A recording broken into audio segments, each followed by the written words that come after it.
Alright, Shalom. First off, I would like to give all praises, honor, and glory to Yahweh, Bahashem, Yahweh Shah, Bahashem, Rukakadas.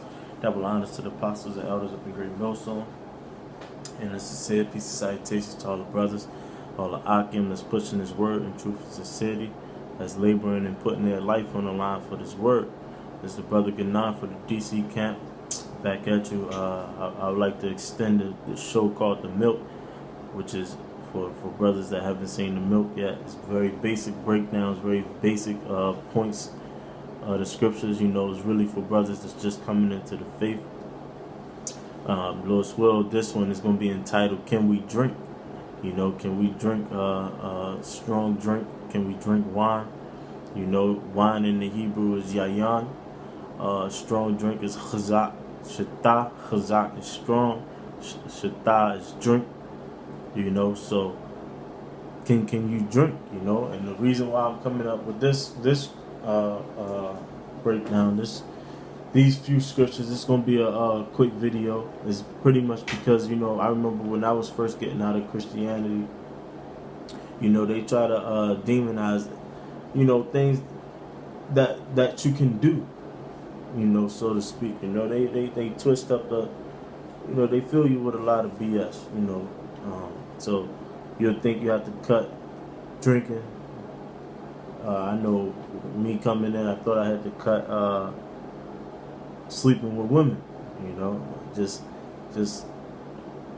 you first get in, you emptying out what you have learned, but you still, once you first get in, you get that fear of the Lord, you get that fear of Yahweh Bashem Yahweh Shah in you, so you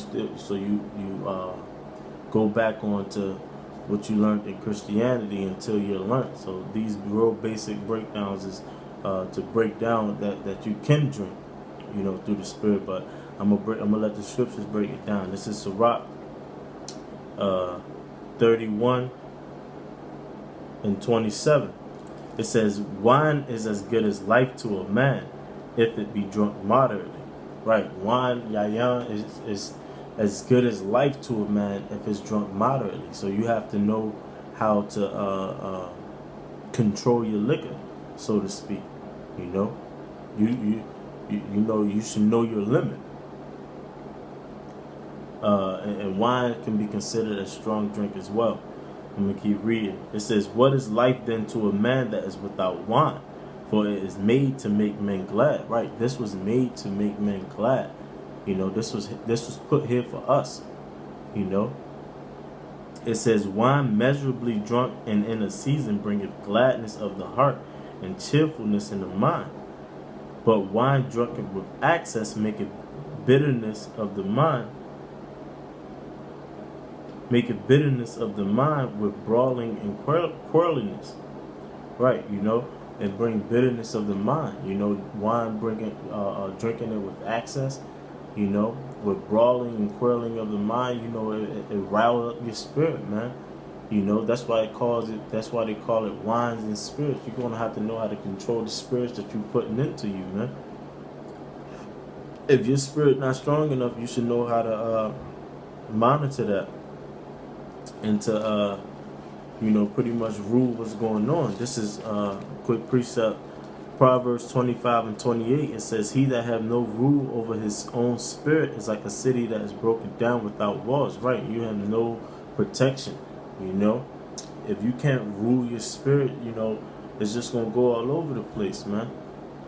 There's no guarding of your spirit, man. It can be given up to anything, man. You have to know how to rule your spirit. You have to know how you've been drinking.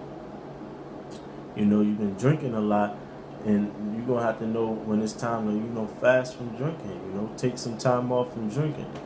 I know a lot of brothers say, when they come in, they damn near almost turn to alcoholics, and we all have similar stories, man.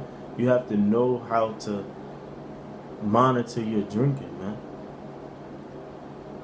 Because it's not, yes, it's here for us, but it's not for you to get crazy with it, man.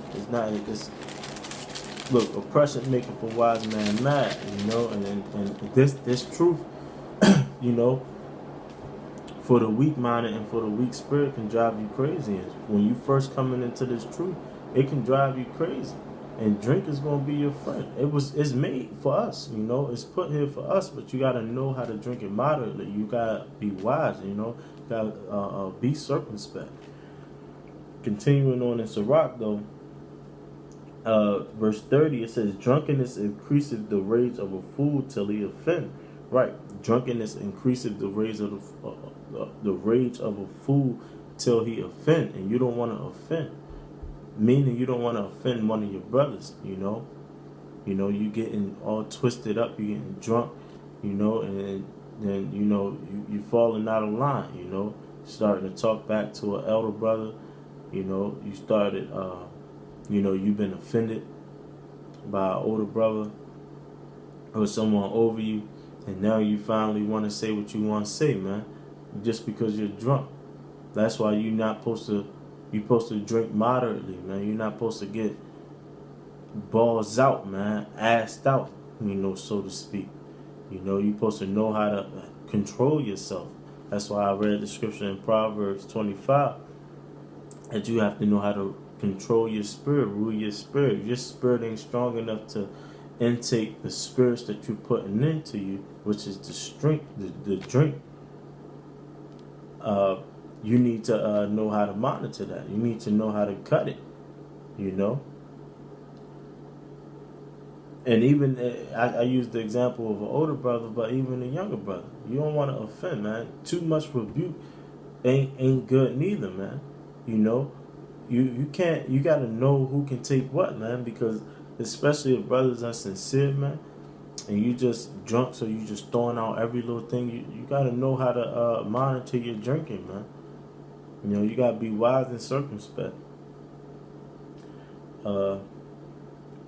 Says, drunkenness increaseth the rage of a fool till he offend.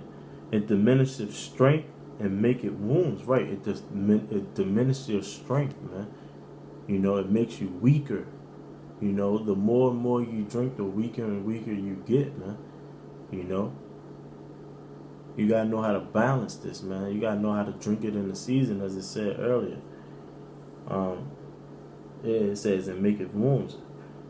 Verse 31, it says, rebuke not thy neighbor at the wine, and despise him not in his mirth.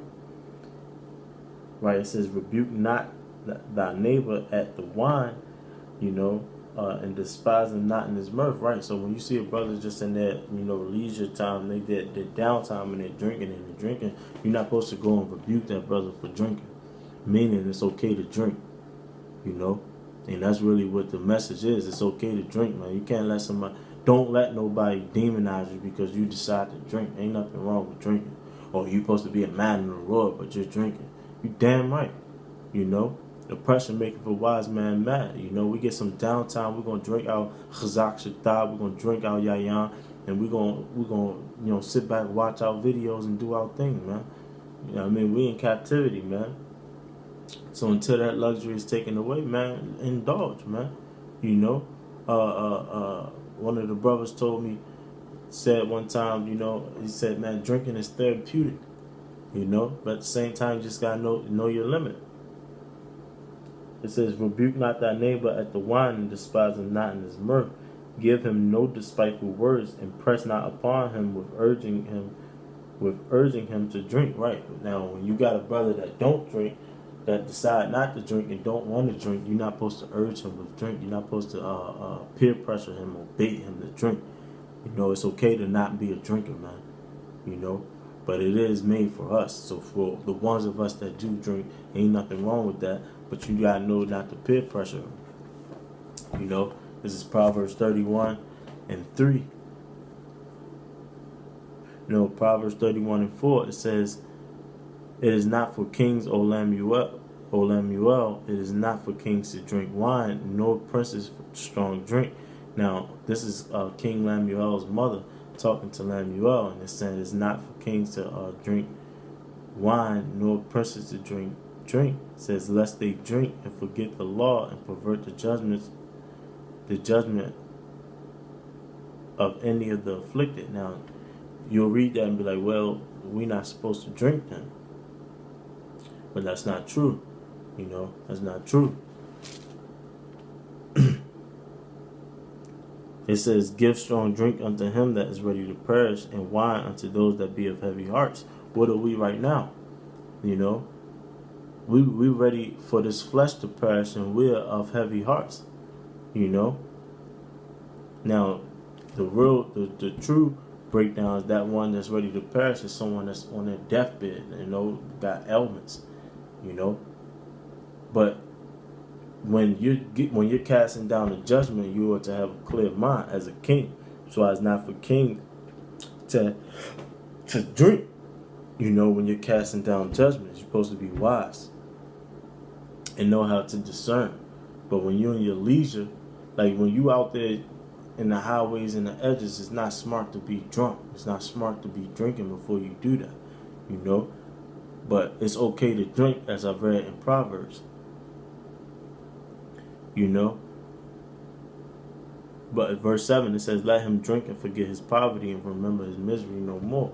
Right, you know, and as I read earlier, wine is made to make men glad. So when you're down and you got a heavy heart, it's okay to drink, man.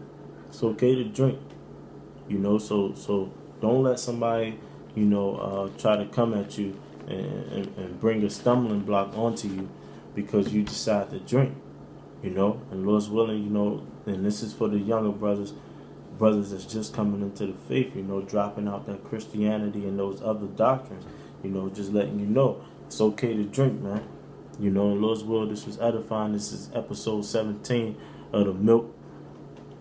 It's your brother Ganan from the DC camp. I want to give all praise, honor, and glory to Yahweh, Bahashem, Yahweh Shai, Bahashem, Wakakadash. Double honors to the apostles and elders up in Great Millstone, and the sincere peace citation to all the Akim that's laboring and fighting in this truth. Shalom.